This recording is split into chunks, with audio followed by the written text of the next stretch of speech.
¿Qué es la anulación del matrimonio? La nulidad matrimonial es la inefectividad del contrato jurídico del matrimonio, desde el momento en que fue firmado originalmente, de manera que el vínculo contraído no sea válido, aunque se haya considerado legítimo durante determinado tiempo y hubiera existido la unión conyugal. El primitivo derecho romano, para los matrimonios en que la mujer estaba sujeta a la manus del marido, es decir, a una potestad marital férrea, equiparando a la mujer a una hija. Solo el marido tenía el derecho de repudiar a la esposa para disolver su matrimonio, y había por consiguiente la posibilidad de una disolución matrimonial por voluntad unilateral. Dicha situación, claro está, era injusta y desigual.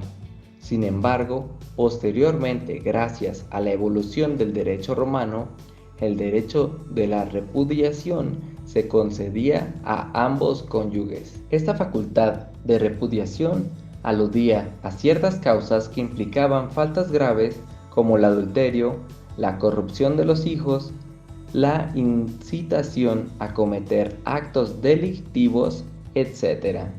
Todo esto fue cambiando a lo largo de los años a lo que ahora conocemos como divorcio o anulación matrimonial. Esto dependiendo del país en donde residas o a la religión que pertenezcas, va a ir variando o va a tener ciertas diferencias de cómo procede. A continuación, le haremos una pequeña entrevista al padre Carlos Muñoz Hernández, quien nos explicará qué es y qué conlleva la anulación matrimonial.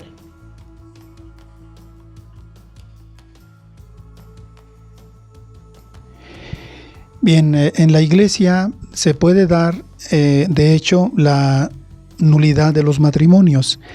No olvidemos que el matrimonio es un verdadero contrato y como contrato supone que las dos personas que se están casando están en condiciones de contraer y de hacer un contrato válido. Como hay condiciones necesarias para la validez de un contrato, cuando los dos contrayentes, uno de los dos o los dos se presentan sin contar con algunas de esas condiciones para la validez, vamos a tener un contrato inválido.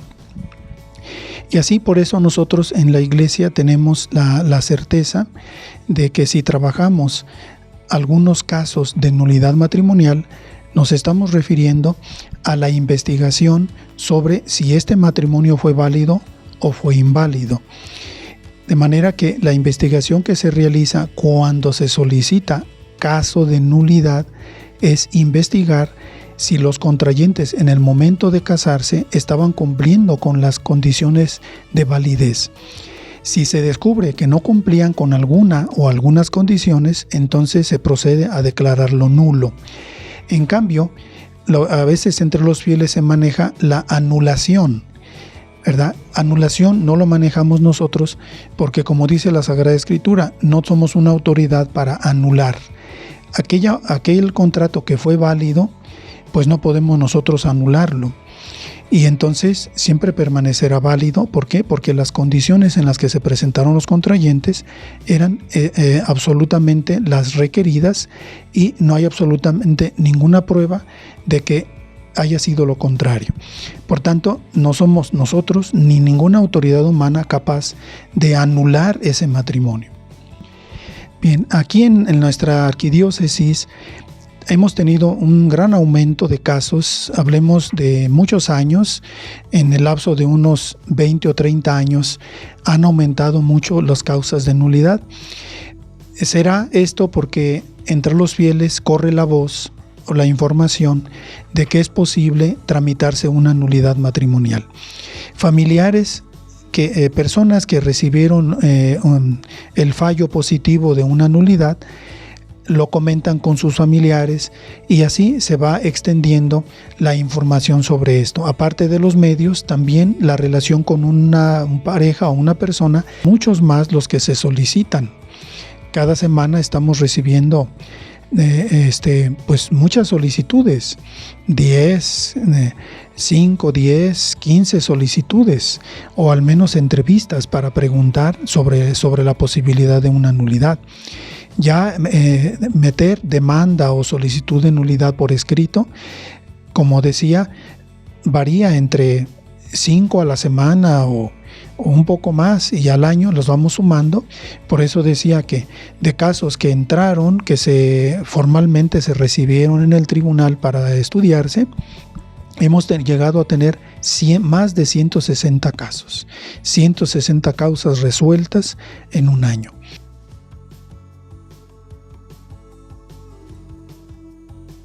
Sí, los motivos principales, algo decía yo hace unos momentos, ¿verdad? Es la relación interpersonal fallida, es decir, es la inmadurez de las personas. Las personas cuando se casan tienen una idea, pero ya cuando están en el matrimonio se encuentran con verdaderas sorpresas no pensadas, no ponderadas, no reflexionadas en la etapa del noviazgo. Por eso unas de las causas principales de la separación en los matrimonios es la inmadurez de la persona que desde el mismo noviazgo, por ejemplo, tiene una personalidad celosa, de que posesiva, de que no deja a la otra persona ser como ella quiere ser, sino se apodera de la persona, lo toma como un juguete, como un instrumento de su propio provecho, de su propia comodidad. Cosifica a la persona, la hace un instrumento, una cosa que cuando ya aquella persona viviendo en el matrimonio exige respeto porque no se le puede utilizar, porque una persona no se puede utilizar, es entonces cuando se despierta, se le abren los ojos, se da cuenta de lo maltratada que está siendo esa persona y hace el rompimiento. Otros casos son la agresividad, es muy frecuente la agresividad en estos tiempos. Hay personas que traen taras muy, muy difíciles, no las han resuelto.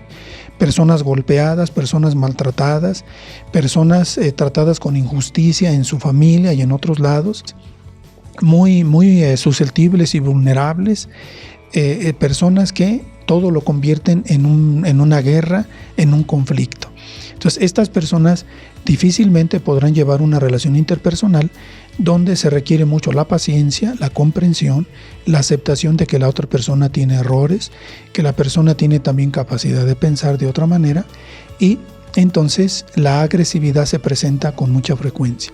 Igual, si lo mezclamos esto con el alcoholismo, también muy frecuente en estos tiempos, jóvenes que durante sus noviazgos han frecuentado mucho los antros, mucho el vicio del alcohol, es otro factor que aumenta y complica la relación interpersonal, porque entonces hace que la persona se evada la responsabilidad, tome caminos de escape y a la vez, mezclado con la agresividad, convierta episodios que se pueden resolver con facilidad, los convierta en episodios de verdadera problema, daño grave, agresividad y violencia, de una situación que no se puede soportar por parte de la otra persona, ¿verdad?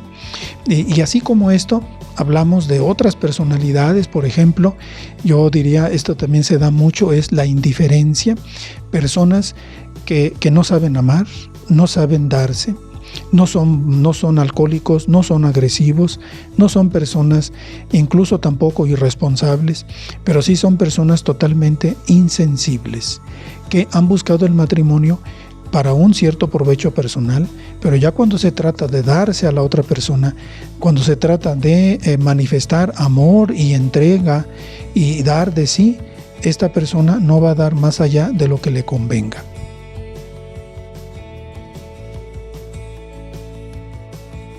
Sí, el proceso para una nulidad es el siguiente. Cuando ya se han separado, se conviene que ya tengan tiempos separados, porque cuando las parejas se acaban de separar, no es correcto que luego pidan nulidad. Ni siquiera yo aconsejaría que luego el divorcio, pero bueno, esto es respetable, ¿verdad? Lo que sí es aquí, en cuanto a nosotros se refiere, no conviene que luego se vayan por la nulidad. Lo más razonable es que la gente dure un tiempo para estudiar si han de volver. Estudiar y reanalizar y reflexionar si han de volver. La gente se toma 1 año, 2 años, 3 años, hasta 10 años para analizar y ver si hay una esperanza de que vuelvan. Por tanto, lo primero es que ya estén totalmente convencidos para una nulidad de que es irreversible la relación, no se puede volver ya. Y circunstancias como tales, por ejemplo, ya cada uno tiene una pareja por separado, cada uno ya vive, incluso tienen hijos por separado. Prueba además que ya no se puede volver a esta relación, ¿verdad? Cuando se tiene una situación como esta, incluso ya hay un divorcio, vamos a suponer que no haya sospecha de nulidad, que los dos fueron más que se separaron simplemente, pues entonces no presentar la nulidad. ¿Por qué? Porque aunque ya estén cada uno por su lado y aunque ya lleven tiempos separados, pero no va a haber causa, ¿para qué presentarse al tribunal eclesiástico a presentar nulidad si no hay causa de nulidad? De cualquier manera, si se está convencido de que sí es posible que haya habido una nulidad, el proceso es mínimo hablar con algún sacerdote, el párroco de mi parroquia, con el padre con el que me confesé. Si ya cuando le platico mi problema y las causas por las cuales me separé, ese sacerdote mismo me dice, creo que puede haber una nulidad en tu matrimonio, bajo ese consejo puedo yo empezar mi proceso. Siguiente paso, entonces sí, aconsejado por aquel sacerdote con el que me confesé o quien consulté, podré ir directamente al tribunal eclesiástico o pedir el asesoramiento del mismo sacerdote para elaborar mi petición al obispado. Sí, lo más normal entonces es presentarnos al obispado y solicitar una guía para iniciar el proceso. ¿Qué es lo primero? Un escrito de demanda o escrito de solicitud de nulidad, donde se expresan varios puntos, todos los elementos que en el tribunal se deben de conocer acerca de este matrimonio: fechas, lugares, tiempos, noviazgo, decisión, matrimonio, tiempo de matrimonio, separación, divorcio, hijos, domicilios, etcétera, etcétera. Entonces es una demanda donde vienen todos estos datos, y una vez que se presenta, que se solicita una entrevista en el tribunal para ser asesorado, para hacer el escrito de demanda, entra a registrarse para que ya se tenga como un caso que se va a estudiar. Ya después el proceso va a consistir en llamar a los dos para escuchar sus versiones y también llamar a sus testigos para escuchar sus declaraciones, ¿verdad? Luego ya los sacerdotes analizamos el caso, vemos los pormenores, damos nuestro punto de vista en el tribunal y finalmente se toma la decisión. Ya tomada la decisión, se les da a conocer a las personas, a las partes, el resultado, y de acuerdo al resultado, ellos se les pedirá o que vayan con un psicólogo o que están libres, y se les entregarán los documentos pertinentes para que se pueda rehacer su vida, a lo mejor con otra unión, ¿verdad? Igual se hacen las notificaciones a las parroquias, las notificaciones correspondientes a las del bautismo y a donde se casaron, ¿verdad?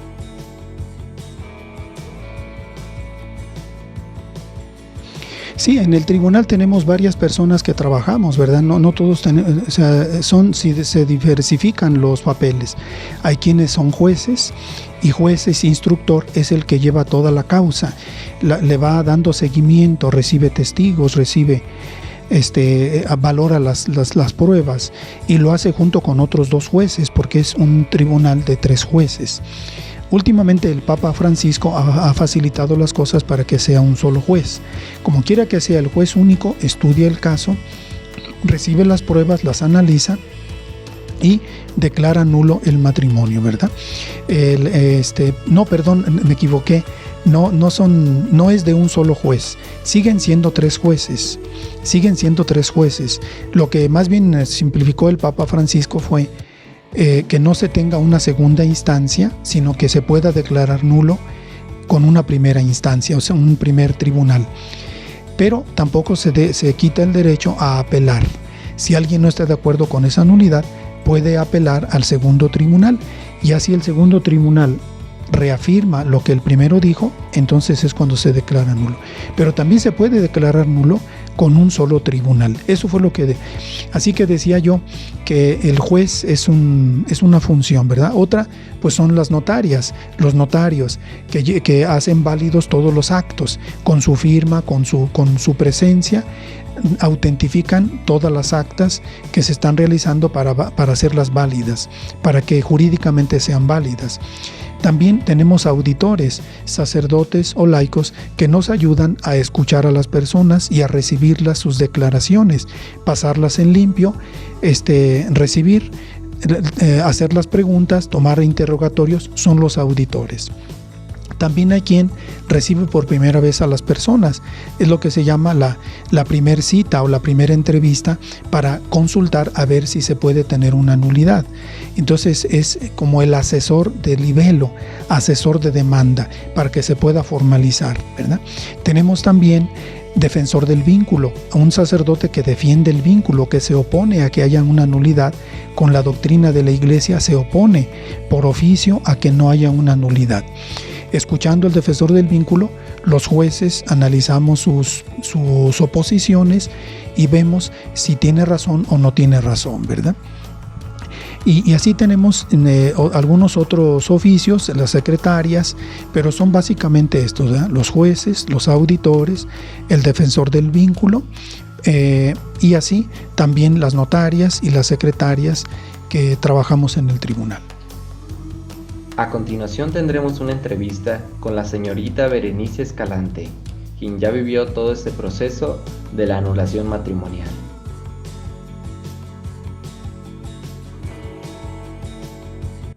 ¿Por qué decido? Mira, primeramente, yo tenía solamente 5 años de haberme casado. En esos 5 años había habido ya separaciones prolongadas. Había 2 niñas, pero la situación ya era insostenible. Para yo decidir, primero que nada, separarme, era consultar a mi confesor, ¿no? Para analizarlo, pero no sin antes haber luchado porque las cosas mejoraran. Entonces ya habíamos ido a un retiro, ya habíamos platicado con algunos sacerdotes y las cosas seguían igual. Un detonante en mi vida, porque finalmente pues estamos hablando de una nulidad que es la parte espiritual, ¿no?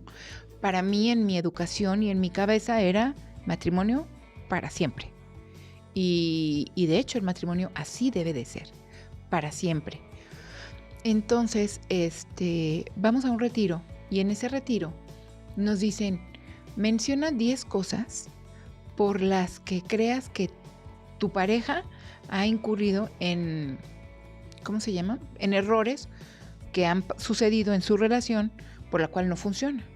Entonces ya los escribimos. Y yo dije los de él y él dijo los míos. Aceptable, hasta ahí la conversación, la ponencia. Y luego nos dice el sacerdote, porque era un retiro espiritual, y dice, ahora escribe 10 cosas en las cuales tú creas de ti, tú qué hiciste para que el matrimonio fallara. Entonces, vuelve la ponencia de nosotros decirnos, pero el que era mi esposo vuelve a repetir 10 cosas donde era mi error. O sea, me di cuenta que él no tenía la capacidad de ver sus propios errores. Que siempre los pleitos y los problemas era porque él no veía sus errores. Entonces esto nulificaba completamente la comunicación. Y esto hacía los problemas más grandes. Entonces dije, no tiene caso seguir con una persona que simplemente hablarle al aire y hablarle a él me daba lo mismo, ¿sabes? Esa impotencia que te genera el no tener comunicación con la otra persona es frustrante, ¿sí? Y es algo que a vista de los demás no es algo tan fácil de detectar. Explico. Si por ejemplo alguien a lo mejor veían que yo era la que estaba molesta, pero no entendían que yo llevaba todo el día anterior, toda la semana, hablando cosas con él y que él cerrado, así como cuadrado, como que no entiende. Y a veces me preguntaba yo, ¿es que no entiende o es que no quiere entender? Eso también lo tenía yo que ver. Entonces, De ahí yo decido separarme civilmente. Estaba yo en el error de que pensaba que si me daban la nulidad, pues mis hijas iban a quedar como hijas naturales, ¿no? Dentro de la fe. Obviamente por el desconocimiento de lo que era la nulidad y de lo que es los causales de nulidad. Pasa el tiempo y antes de morir mi mamá me dice, si quieres rehacer tu vida, lo único que te pido es no te vayas a unir a un casado. Busca tu nulidad porque estoy segura que la tienes. Y yo, pero mis hijas van a quedar fuera del matrimonio, mamá. Y me dice, no, por supuesto que no. Asesórate bien. Entonces ese fue el consejo de mi mamá. Todavía muere mi mamá y yo no me animaba a dar el paso. Afortunadamente por mi confesor, siempre me decía, es que ¿por qué no buscas la nulidad? Entonces pues ya más que nada fue como que por obediencia, ¿no?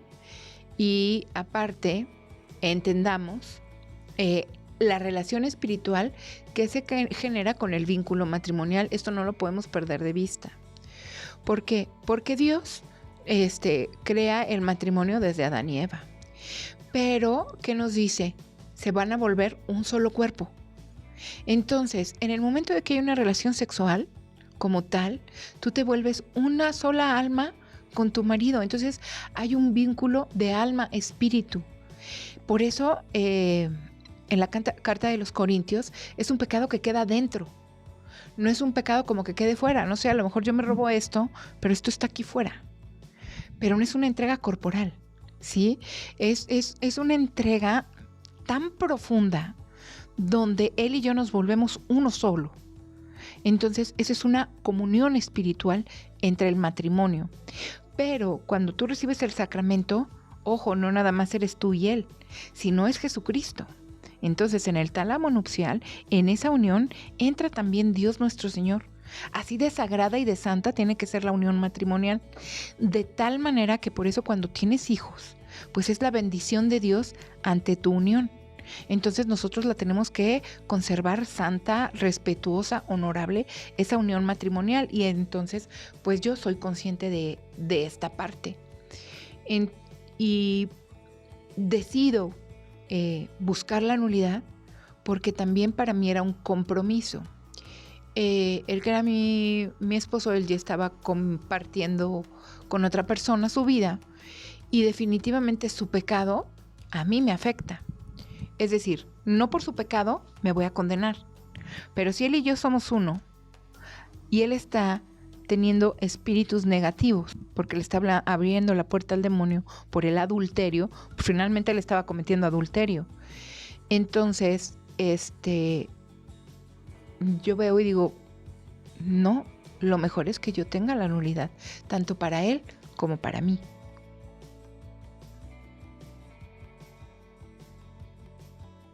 Mira, conveniente sí, ya era conveniente por lo que te digo, por la parte espiritual. Finalmente, yo ya estaba separada de él hacía ya varios años.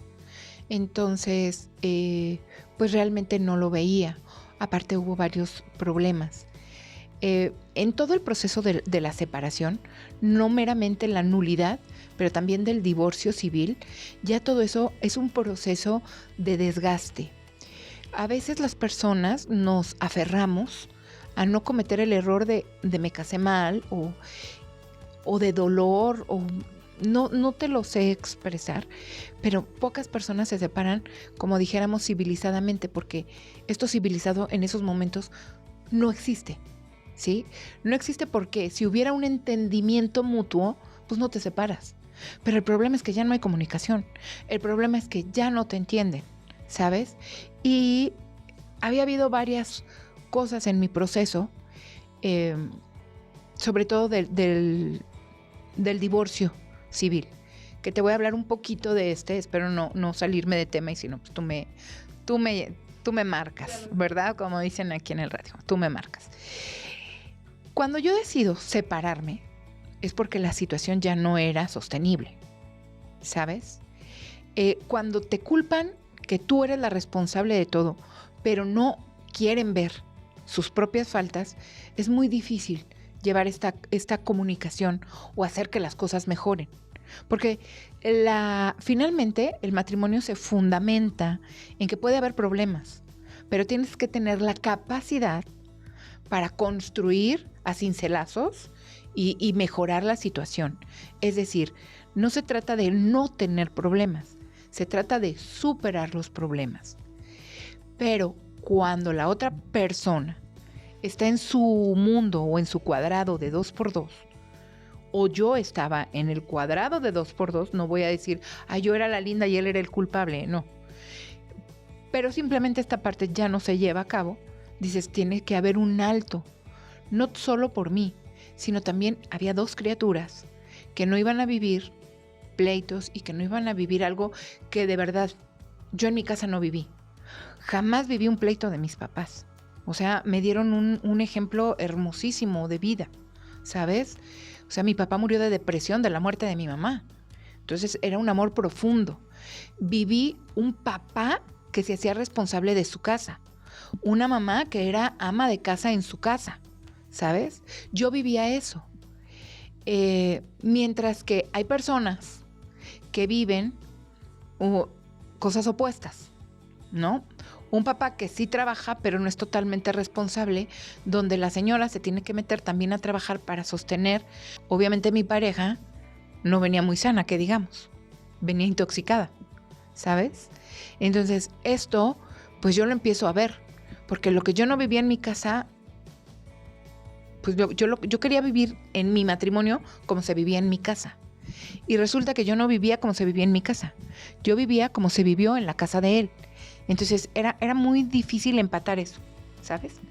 Entonces, total, decido separarme, obviamente preguntándole a varios sacerdotes. Cuando yo me decido separar, él me pide un examen psicológico. Y yo, bueno, pues te lo doy, no tengo problema, porque se viene si las niñas con él, si las niñas conmigo, todas esas situaciones que se dan. Entonces, cuando a mí me hacen el examen psicométrico que él me pedía, encontró la psicóloga 3 cosas. La primera, que él era manipulador. La segunda, que mi maternidad se había visto tan abierta al tener a mis hijas que él se quiso adaptar como si fuera mi hijo, cosa que no iba a ser llevada. Entonces aquí ya estamos hablando de un tema psicológico, ¿estás de acuerdo? Y la tercera era que yo había sido víctima de muchísima humillación porque necesitaba bajarme de nivel para él poder ser o para él sentirse. Es decir, te explico, cuando un hombre no cumple sus funciones que le tocan en esta relación, en una relación matrimonial, va a buscar pisarte para sentirse que cumple. ¿Sí me doy a entender? Y ese es un problema psicológico. Te humillo para yo sentir que soy mejor. ¿Por qué? Por mi necesidad de sentir que cumplo con lo que no estoy cumpliendo, ¿sabes? Entonces todo esto sale en el examen psicométrico que me hacen. Entonces yo se lo entrego. Lo único que pasó pues, que se enojó más. Entonces hubo más dificultades en esa primera separación, que es la civil. El juzgado me dice que me dejan la custodia de las niñas, más no la patria potestad, porque ese es otro proceso civil que se hace, pero yo me quedo con la custodia. Custodia que dictamina la juez que solamente podía ver a sus hijas en mi presencia. Entonces eso queda dictaminado. Entonces eso me generó problemas posteriores, ¿sabes? Total, sigue mi vida así, trabajando por mis hijas, saliendo adelante. Cuando muere mi mamá, llego ya a la decisión de, pues me tengo que separar, sí o sí. Y vengo al tribunal, me entrevisto con el padre Chuy y le hablo de mi separación y me dice si hay causales. Entonces, entra. ¿Qué es lo que te piden? Que primero vayas con un sacerdote, le platiques qué es lo que está pasando contigo y él determine si hay causal o no. Porque si no, imagínate, si toda la gente que piensa que su matrimonio tiene nulidad mete sus escritos, aquí duplicas más el trabajo, no lo duplicas, lo triplicas o hasta más en el tribunal eclesiástico. Entonces, para que tu causal entre, te dan un formato, ¿sabes? Entonces, El padre me dice, ¿sabes qué? Sí, sí es viable, y entonces ya vengo y me presento al tribunal. Te dan unas hojas que se llama libelo, donde tú narras todo lo que pasó. Desde cómo lo conociste, cómo fue que te casaste, cuáles fueron los problemas, cómo se dieron los acontecimientos, todo, tú lo narras. Si me preguntas si fue difícil, sí es muy difícil, pero no desde la parte de que aquí te pongan trabas o no en el tribunal. Lo difícil es enfrentarte con todo lo que viviste, porque son cosas muy dolorosas. Entonces, verlas narradas o escritas se vuelven más dolorosas.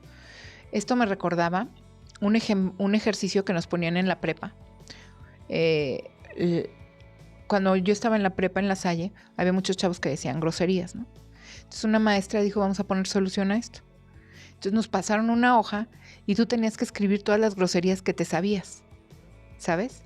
Entonces cuando tú escribes esas groserías, dices, ups, te enfrentas a la grosería como tal. Y no es lo mismo de repente decirla que escribirla. Entonces era fuerte el escribirla. Y con eso muchos caímos en cuenta pues, que no era bueno ni conveniente decir groserías, porque a veces no nos autoescuchamos. Pero bueno, a mí se me hizo un ejercicio muy bueno y por eso lo comparo. Porque no es lo mismo como cuando tú le platicas a una amiga o le platicas a un sacerdote lo que pasó, al verlo ya escrito, ¿sí? Al darte cuenta de cómo tu historia no solo dejó marca en tu alma y en tu corazón, sino ahora está dejando marca en un papel, ¿sabes? O sea, es muy duro, sí es doloroso. A esto me enfrenté. Le agradecemos a la señorita Berenice Escalante por contarnos acerca de su anulación matrimonial por la iglesia y también por decirnos un poco acerca de la situación por la cual tomaron la decisión de separarse. Ahora, el especialista Ricardo Flores nos dará su opinión al respecto sobre la anulación matrimonial. Mi nombre es Ricardo Flores y al respecto de la nulidad matrimonial debo decir dos cosas. Primeramente, que en la Iglesia Católica no existe el divorcio como tal. Muchos piensan de que se le puede llamar así, me voy a divorciar por la Iglesia Católica, la verdad es de que no, sino más bien tiene un nombre que es nulidad matrimonial. ¿Qué es esto? Simplemente las personas que no cumplieron con los requisitos básicos para tener o para que sea válido un matrimonio, al no tener estos elementos, se hace completamente nulo. Obviamente para esto hay una investigación, se tiene que realizar diferentes entrevistas a personas, ver los casos especiales para detectar que es nulo. Pero no significa de que pues cualquiera ya se puede divorciar, ¿no? Aquí el punto, y algo que yo siempre he notado al respecto de esto es, primeramente, un matrimonio pues no se puede separar. Eso es algo básico. El matrimonio es para siempre, es hasta que la muerte nos separe. Pero existen matrimonios que desde un principio iban con diferentes fines, ya sea fines económicos, fines sociales o solamente era para poder salir de la casa, algunos fueron obligados, diferentes temas.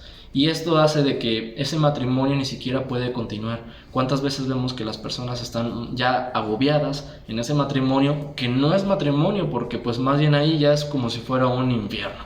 Entonces, en estos casos, solamente en estos casos se puede ver y se busca la ayuda tanto espiritual pero también la ayuda de separación por parte de la iglesia para que este matrimonio sea declarado nulo. ¿Quiénes lo buscan? ¿O quiénes lo harían? Solamente aquellas personas que de verdad saben que pues no fue verdaderamente un matrimonio. Y la segunda, personas que también desean estar bien en la iglesia. No cualquiera lo viene a buscar la nulidad. Entonces, para mí, la nulidad matrimonial eclesial, hay que especificar, sería importante solamente y sería válida solamente cuando aquellas personas de verdad ya no pueden estar más en esa relación, cuando hay muchos impedimentos, cuando ya están las dificultades más que es el amor, mucho más que la paciencia, mucho más incluso que la misma prudencia que puede haber tanto de la pareja como con los hijos. Bien, aquí tenemos una gráfica en la cual se muestra el porcentaje de las personas que están a favor o en contra de la anulación matrimonial.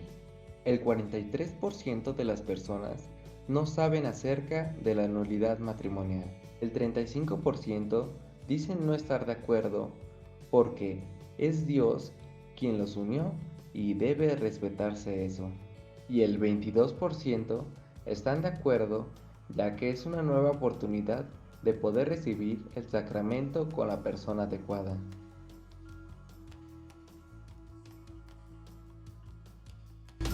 Bueno, yo estoy a favor porque ahora sí que uno se casa pensando en que pues, va a ser inmensamente feliz y se da cuenta uno con el tiempo que no es así y ahora sí que pues uno ya no vive bien y yo estoy a favor de eso. No, yo digo que ya no sería igual, ya si uno se diera otra oportunidad ya no sería lo mismo porque ya vive uno con ese pensamiento.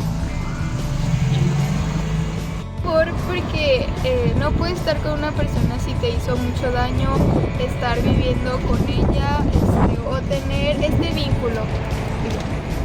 Estoy a favor, ya que no puedes estar con una persona que no te hace feliz, con la que ya no estás a gusto.